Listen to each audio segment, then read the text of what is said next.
Welcome back to the channel. We're back in our Godzilla Commander deck profile today with King Cesar, a Woken Titan.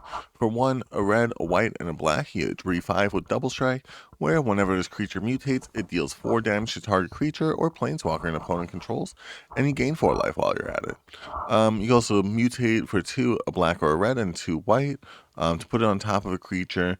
This way, it also gets that bottom line of text for whenever this creature mutates and the Double Strike ability. This way maybe you have a better stat line or some other creatures that want to mutate. This way you keep getting that ability, keep having a creature mutate, keep on getting some damage to your opponent's creatures, removing them from the board. We do have quite a few ways to give our creatures infect and those mutate abilities. This way that damage sticks around as -1/-1 counters, rather than just, waiting for them to just recoup their losses. And we do also have a couple ways to give them lifelink as well to make sure we're gaining that life back. Some good lands in this one as well. Your standard like protection, removal, all that type of stuff. This is one that we're going to be trying to build in real life as well. Leave your thoughts down there in the comment section of how well you think this will run. But let's get into it card by card. Starting us off, we have an Arcane Signet. We're going to need some mana. We are a 4-mana commander or a 5-mana mutate. So let's keep it on with that. Basilisk Collar. Equip creatures that touch and lifelink. Gaining that 4 life plus another 4 life is going to be helpful, but also that touch, when it deals that 4 damage to target creature, is going to be even more helpful.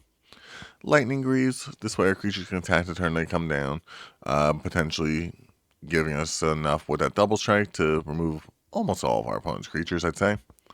Shadow Spear, equip creatures +1/+1 trample, lifelink. Another good way to make sure we keep on gaining that life off of dealing 4 damage to each of our opponent's creatures. And also the trample to make sure that when we do attack, we can deal some damage to our opponent's face as well. Soul Ring for a little bit of extra mana. Swiftfoot Boots, in order to make sure we can attack the turn we come down. Talisman of Conviction, Hierarchy, and Indulgence, all for extra mana. We are in Mardu, so we want to make sure we can get the mana where we can. And Wayfarer's Bauble for some mana while we're at it as well. Then for our creatures, we have quite a bit because we want to make sure we have a lot of things to mutate with this deck. Let's get into it. A Danto Vanguard for 1 and a white, get 1/1. As long as it's attacking, it's +2/+0. Pay 4 life, gains indestructible till end of turn. We want to make sure our mutate creatures stick around. So by mutating this creature, paying the 4 life, we make sure it stays indestructible, making sure that we could stick around for quite a bit. And also just +2/+0 plus a Double Strike is going to be helpful. Brash Taunter, indestructible. Whenever Brash Taunter's dealt damage, deals that much damage to target opponent. If we deal the 4 damage to it with like King Caesar's ability, that's 4 damage to our opponent's face. If we mutate it, it's a good indestructible creature that we're swinging in with, and our opponent's going to be more inclined to block it. Cavern Whisperer, you mutate it for Drain of Black. Menace, whenever this creature mutates, each opponent discards a card. It's a good mutate source. They need to bring Mutate back. Mutate is really cool. Like, I didn't like it when I was first reading Druid, but like the more I read Druid, the cooler it gets. But yeah, basically controlling your opponent's hand. We're removing their creatures left and right. Using King Caesar's ability. Now we're making them discard their cards, so they have to make the choice. Do they want to get discarded, or do they want to just get removed from the board? Chittering Harvester, 4 and a black to mutate. Whenever this creature mutates, each opponent sacrifices a creature. Another way to make sure our opponent's not keeping their stuff on the board. Cloud Piercer, mutate for Drain a red. Whenever this creature mutates, you may discard a card. If you do, you get to draw a card. Good ability, making sure we're cycling through our hand. Cheap way to mutate with just a Drain a red. Cub Warden, mutate for 2 and 2 white. Whenever this creature mutates, get 2 1/1 white cat tokens with lifelink. We're also mutating those cats. That'll give us a lifelink for King Caesar's, giving us even more life total. But we like to see it. Dirgebat, 4 and 2 black to mutate, flash flying. When this creature mutates, destroy target creature or planeswalker an opponent controls. We're not letting our opponent keep things on the board. We're going to make sure that they don't have them stick around. Everquill Phoenix, I think this one is also like one of the, this one's Rodan. Whenever this creature mutates, create a red artifact token named Feather. With 1, sacrifice Feather, return target Phoenix card from your graveyard to the battlefield tapped. Make sure Everquill Phoenix sticks around, and then we can keep on mutating him in order to get that ability again and again. Flunstermite, Infect, Lifelink. We're trying to deal the 4 damage to our opponent's creatures, deal the 4 damage to the creature. Remove it from the board because it has those, even if it is indestructible because it's infect counters, and a lifelink while you're at it. Flesh Eating Imp, flying infect, another infect creature, deal 4 damage when we mutate it, and keep on getting that ability. You sacrifice a creature, gets +1/+1 till end of turn, potentially enough to win the game if we keep removing our opponent's stuff. Because, we have infect, they're not going to keep stuff on the board, they're not going to keep stuff in their hand. Giggling Skitter Spike, indestructible attacks or blocks becomes a target spell, such as a mutate spell. Deals damage to equal to its power to each opponent. If we mutate it, we give it a new stat line. Gave it a Monstrosity 5, keep those 5/+1/+1 counters on it. Say it's like an 8/10, that's 8 damage to each opponent anytime we're mutating him. Hunt Master Liger, whenever his creature mutates, other creatures you control get +X/+X till end turn, or X the number of times the creature's mutated. That's potentially a big stat line. That's potentially enough to win the game for us. Ichor Rat, in fact, enters the battlefield. Each player gets a poison counter, getting us off that infect win just a little bit faster. Ichor Claw Mirror, in fact, whenever it becomes blocked, gets +2/+2 till end of turn. Another way to make sure that we're getting good ability there, but really just the infect's what we're looking for in this one. Insatiable Hemophage, mutate for 2 in a black, that touch, so when we're dealing at 4 damage, the creatures always get removed. Whenever this creature mutates, each opponent loses X life and you gain X life, or X the number of times the creature's mutated. We're gonna be playing the Mad Scientist with this deck. Catus Emberclaw Familiar, whenever commander you control deals combat damage to an opponent, deal that much damage to each other opponent as well.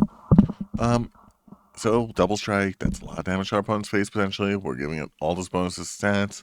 So, let's see it.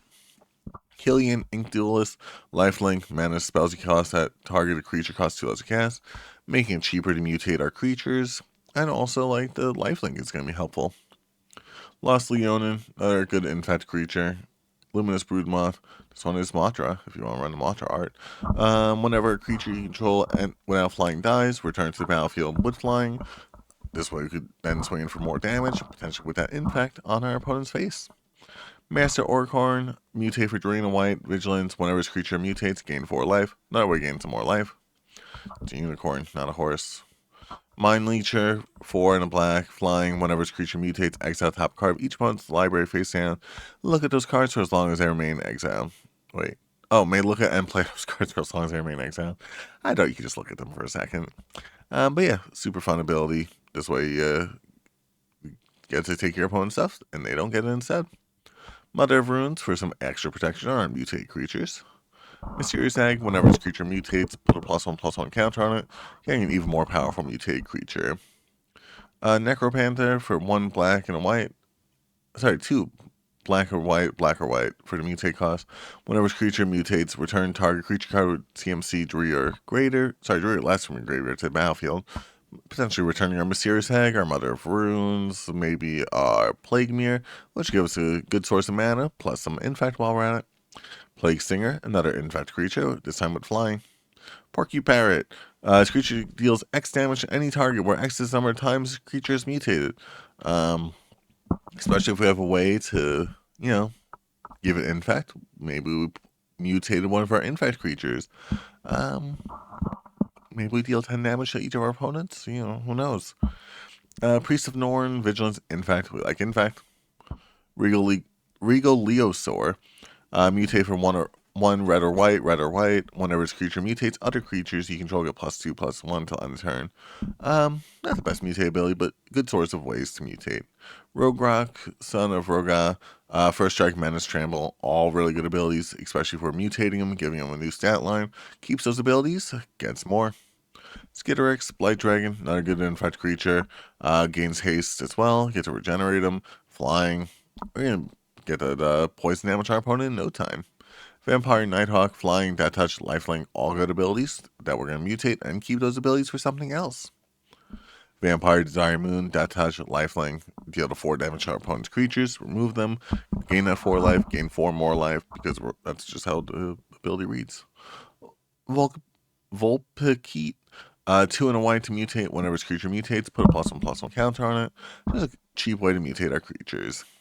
Whispering Spectre, another good infect creature, deals damage to a player Sacrifice it if you do. Player discards a card for each poison counter they have. Um, yeah, just good ability.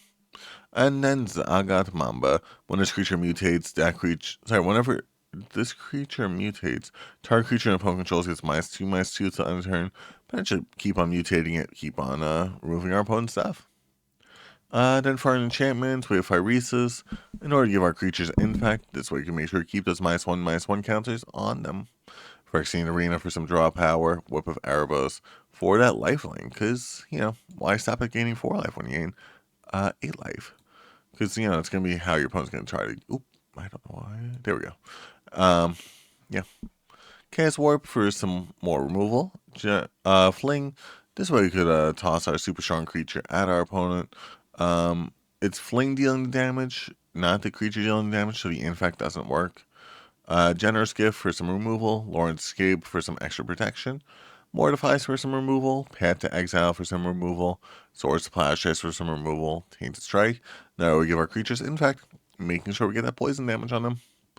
And then Blasphemous Act for a board wipe. Challenger's Ignition. Sacrifice a creature. Remove our opponent's board potentially.